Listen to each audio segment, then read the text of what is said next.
everybody. My name is Reina Rodriguez. I'm Isabella Blasucci. I'm Naomi Kobos. And today we're going to be presenting to you guys our group project, Planting Seeds and Pulling Weeds in the Garden of Small Group Communication. This project was presented to us by Dr. Klein in our Small Group Communications class, and we use aspects of the book In Mixed Company by J. Dan Rockwell to complete a volunteer project for the town of Silver City. Additionally, we used in-class learnings and the book to analyze our group dynamic and create this awesome presentation for you guys today. So our first meeting was in class, and we've been assigned our groups, so we sort of met as a group and saw, okay, these are the people I'll be working with. This is when we experienced primary tension, which is a term we learned from our textbook, and it's this feeling of general uneasiness and uncertainty when a group of people who don't know each other come together and are tasked with completing a project. And so, awkward silences and a lot of just long pauses, and it's a time that everyone it's an opportunity to get to know one another. And so primary tension is totally a healthy phase of a group. And the textbook talks about if this getting to know each other ice-breaking period doesn't happen because the group is too anxious to just get straight down to work, then primary tension can last a lot longer into the lifetime of the group. And for us, I really don't feel like it did. So the first time we met, sort of awkward, what are you guys wanting to work on? What sort of project do we want to do? Ultimately, through that first meeting and then through texting and calling the different volunteer places, we realized we just had to pick something that worked for our schedules. We weren't going to do like our top choice of volunteering. And once we decided on that, we had a pizza party at my house to sort of get to know each other better in a more intimate setting, and write our proposal. And that was really our sort of forming, storming, norming phase, which is also terms from our book. So the forming, we were formed by a random Canvas group choosing. Yeah, and then our storming was this sort of primary tension, which is natural for groups, and our norming, our norms or the rules that were cultivated in our group really came from an external source, which was the school, which was our class, in that this was our project, this is what we had to get done by this and that date. And then within our own group, sort of norms that were apparent were that we were going to be kind and accommodating and communicative. I think we set a pretty good standard from the get-go of just texting each other back and being in communication after class and meeting up pretty frequently to just touch base about what was our next step.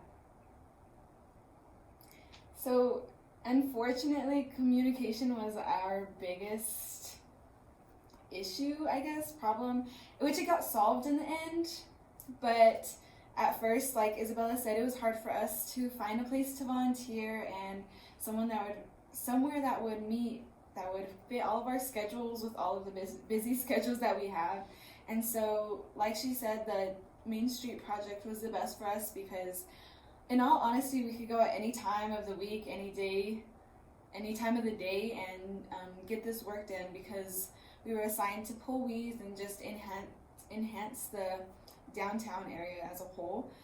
So the first day we met a total of 3 times, and the first day we met was September 24th, and it was kind of later during the day because that's the only time that fit all of our schedules where we could all be there, and it was a little tiring because we were all coming back from practice, work, school, just really our entire day had already gone by, and we just needed to go volunteer to get these hours in.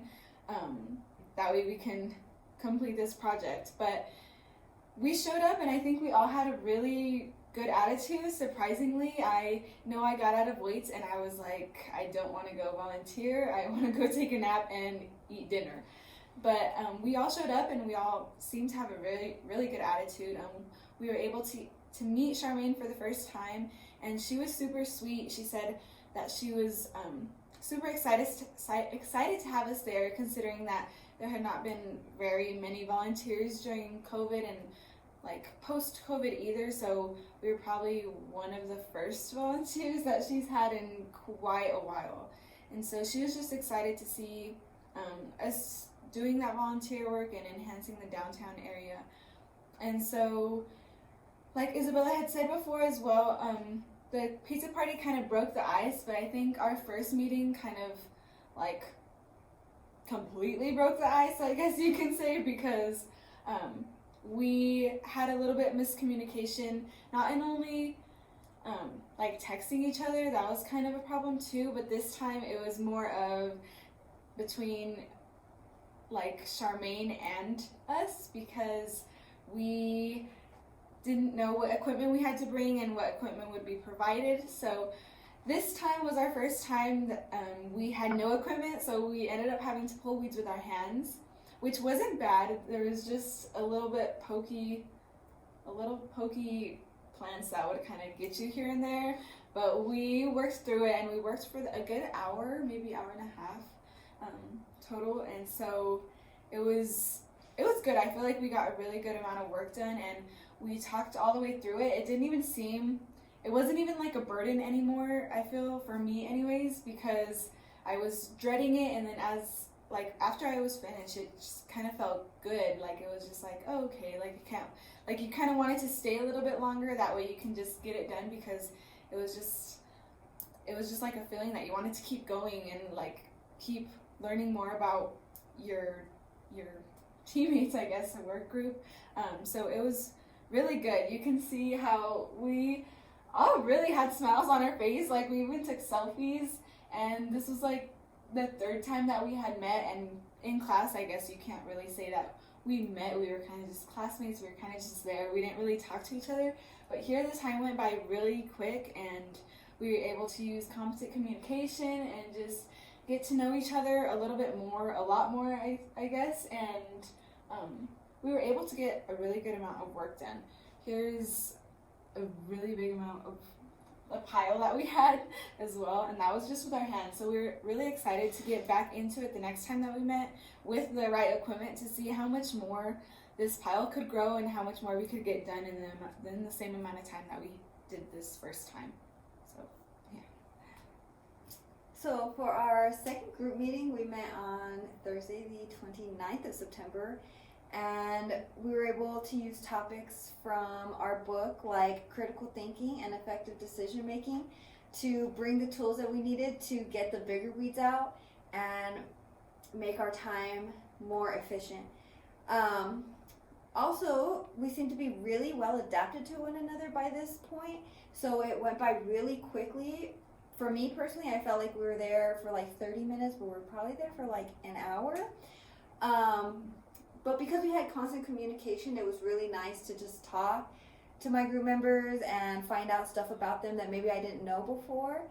And it just made the time go by really quickly, and we had the right tools, so we got a lot more done, and I feel like our second meeting was very, very effective for what we were trying to do.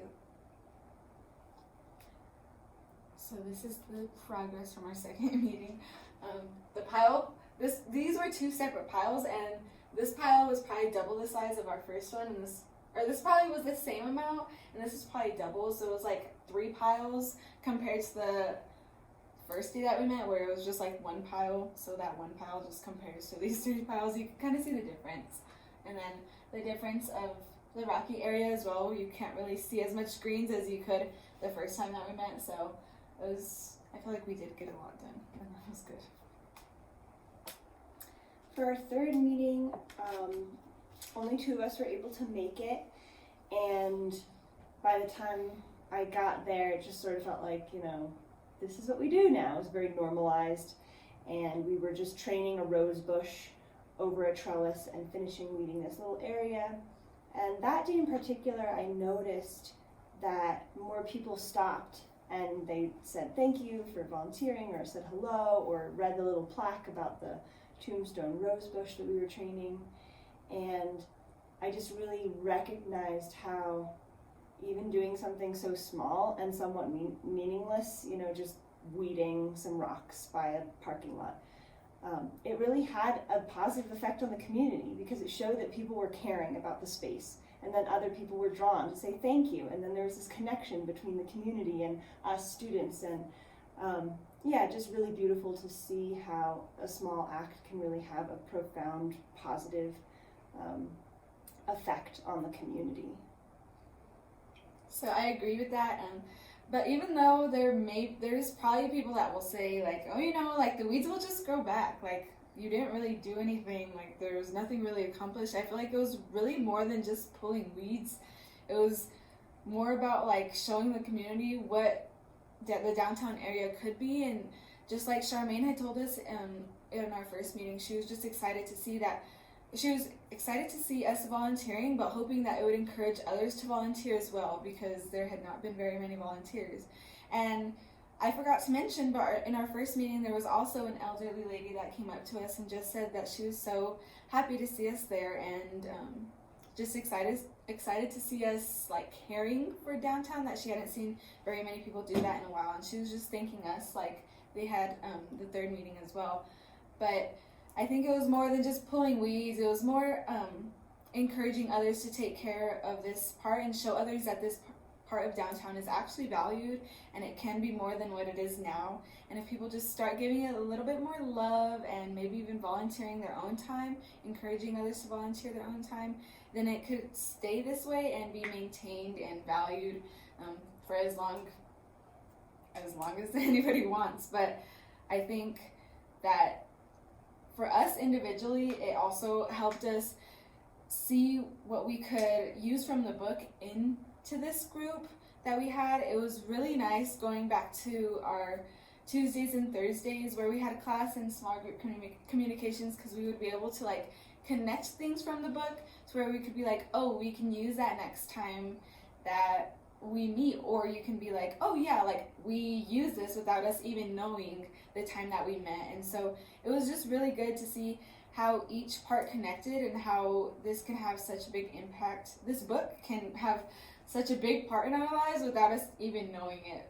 So yeah, I think it was overall very effective, and hopefully it encourages others to do the same that we did. So thank you very much for watching our presentation today. Thank you. And in all, this was our before picture where there's very many weeds and not very many rocks that you can see. And then after, it's no weeds, or a majority of rocks. There may be some little picks that we missed, but yes.